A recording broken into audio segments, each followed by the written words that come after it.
Hello guys, welcome back. Now we are discussing question number 3rd of exercise 8.1.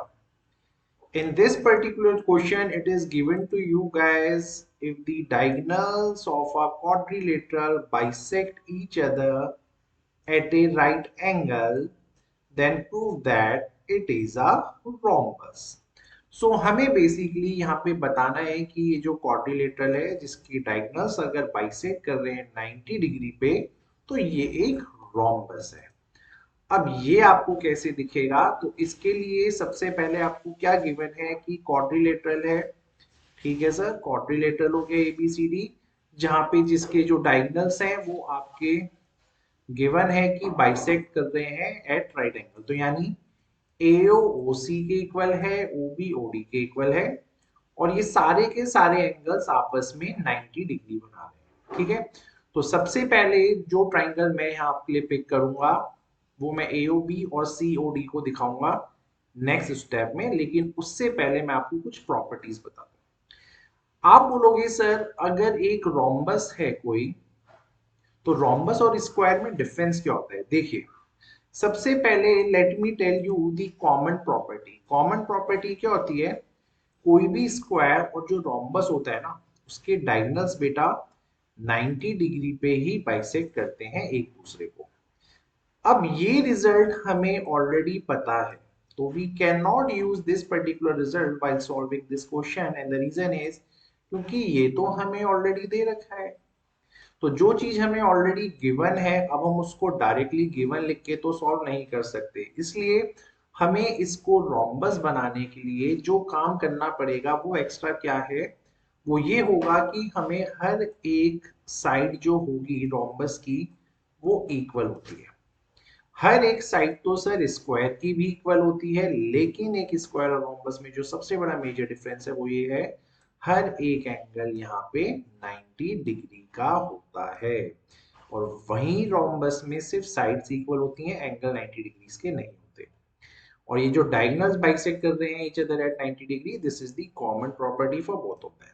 सो इस question को prove करने के लिए मुझे कुछ नहीं करना है, क्योंकि मुझे सिर्फ एक रोम्बस यहाँ दिखाना है, तो मैं इन सारी साइड्स को यहाँ इक्वल दिखा दूंगा, यानी मैं ए बी को बी सी के, बी सी को सी डी के, सी डी को ए डी के इक्वल जब दिखा दूंगा, सो मेरा क्वेश्चन फिनिश हो जाए। क्लियर है, चलते हैं आगे। तो क्योंकि मुझे इसको रोम्बस दिखाना है, तो रोम्बस के लिए मैंने आपको बताया था मुझे सारी साइड्स को इक्वल दिखाना है, तो मैं जिस चीज को सबसे पहले पिक कर रहा हूं, I am selecting these two angle triangles AOB and COD. देखो यार, ओ ए और ओ सी आपस में इक्वल हैं, ये आपको ऑलरेडी गिवन था क्वेश्चन, उसने बोला हुआ है ना कि डायगोनल आपके बाइसेक्ट कर रहे हैं एक दूसरे को। ठीक है, दूसरा ऐसे ही ओडी और ओडी बी भी हो जाएगा इक्वल, ओबी और ओडी बिल्कुल हो जाएगा सर, ये भी गिवन ही है। तीसरा कि ये सारे के सारे exactly they are making a 90 degree, तो yes it is also given to you कि they are bisecting each other at right angles पे, तो ये 90 भी हो गया। तो इसी बेसिस पे S A S similarity congruency rule के हिसाब से आपके ये दोनों ट्राइंगल्स जो गए हैं वो कॉन्ग्रुएंट बन चुके हैं। ठीक है, वो कैसे हुआ वो आपको पता होना चाहिए, क्लास में कई बार बताया गया है, साइड, एंगल, और ये तीसरा वाला साइड, तो ये एस ए एस से कॉन्ग्रुएंट हो गए। तो सीपीसीटी से सबसे पहले आपने क्या किया, सीपीसीटी से सबसे पहला काम ये हुआ कि ये जो ए बी साइड है वो सी डी के इक्वल हो गए इन दोनों ट्राइंगल्स की। सिमिलरली क्या है बच्चों, सिमिलरली आप चाहें तो इन दो ट्राइंगल्स को भी पिक कर सकते थे और इन्हें भी आप बिल्कुल इक्वल कर सकते थे, इनका side with the same property. ठीक है, तो आपको again and again you don't have to solve it, you just write the language similarity कि AOD और BOC they are also equal. ठीक है, they are also congruent, so the AD is equals to BC। पहला job is done.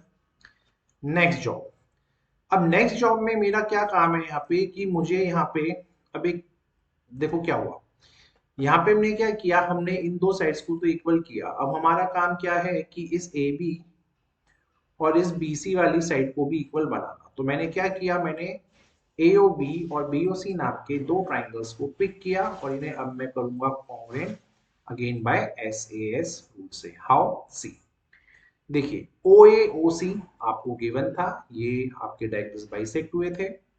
आपका OB और OB इस बार common है, बिल्कुल सर ये कॉमन दिख रहा है। तीसरा चीज आपका AOB और BOC 90 डिग्री है, 90 डिग्री है।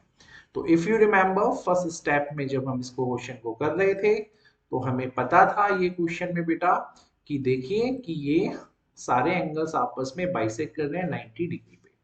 तो this was already given to us, ठीक है।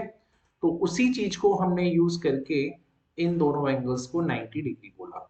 तो अब यहाँ पे फिर से वही रूल आपका अप्लाई हो चुका है। देखिए आपने इस साइड को इन्वॉल्व किया, इस साइड को एंगल को इन्वॉल्व करेंगे बीच वाले को, तो जो जाएगा SAS, ठीक है। और CPCD से फिर क्या हुआ, आपका साइड AB आपके साइड BC के इक्वल हो गया। यहाँ तक भी कोई ट्रबल नहीं होगा CPCD समझने में। एंड द लास्ट स्टेप, अब यहाँ लास्ट स्टेप क्या चल रहा है देखिए, ये AB CD के इक्वल था, ये BC आपका यहाँ AD के इक्वल था। लास्ट स्टेप में आपने BC और AB को इक्वल किया तो ये आपका AB BC के इक्वल हुआ। अब आपका AB अगर BC के इक्वल हुआ तो डेफिनेटली आपका AB जो कि CD के इक्वल था वो भी BC के इक्वल होता। तो कैन वी से by using all these three equations 1 2 and the 3 we can conclude that they all are equal, they all are equal, है ना, they all are equal। why?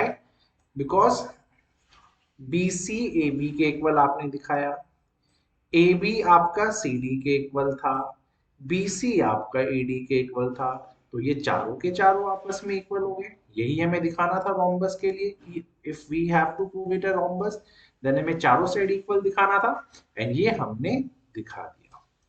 So hopefully ये question भी आपको clear होगा। Thank you, and in the next video we will see the question number 4 of this particular exercise. Till then, enjoy.